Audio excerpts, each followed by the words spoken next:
এখন বাজছে 7টা 10 মতো, আর আমি শুরু করব জিকে দিয়ে। আমি সকালের দিকে ফিজিক্যাল সায়েন্স, লাইফ সায়েন্স রাখি, আর এই সন্ধ্যের টাইমটায় 1 ঘন্টা মতো জিকে রাখি। তো আজকে আমি পড়ছিলাম রাজধানী এবং মুদ্রা। আর আমি নেক্সট জেন ইনস্টিটিউটের টপ আপ ব্যাচটা নিয়েছি আর হ্যান্ডবুকটা পারচেস করেছি। তো ওই হ্যান্ডবুকেরই প্রিন্ট আউটটা আমি পড়ছিলাম সেদিন। 1 ঘন্টা মতো কমপ্লিট হয়ে গেছিলো আমার টপিকটা। তারপরে একটুখানি চাটা খেয়ে আমি আবার বসে গেলাম পড়তে।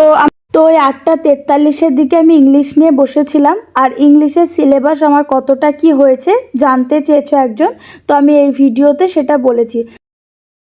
তো কালকে রাত্রে 45 মিনিট মতো ইংলিশ করে আমি উঠে গেছিলাম। আসলে বাড়ির কিছু গেস্ট টেস্টের সঙ্গে আমার আর বাড়ির লোকের শরীরটা একটু খারাপ, তাই রুটিন একটু গড়বড় হয়েছে। সকাল 8টা 10 থেকে আমি আবার ইংলিশ শুরু করেছি।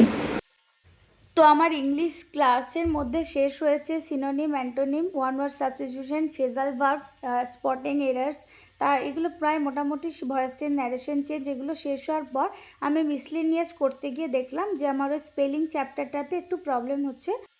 তো আমাকে ওই জায়গাটা একটু বেশি প্র্যাকটিস করতে হবে। তারপরে স্যার যে 100টা এমসিকিউ এর ক্লাস করিয়েছিল সেটা আমি সকালে কমপ্লিট করলাম। প্রায় ওই 100টা মতো প্রশ্ন ছিল। এরপর আমি ম্যাথ শুরু করি দেখতেই পাচ্ছ 12টা 10 নাগাদ।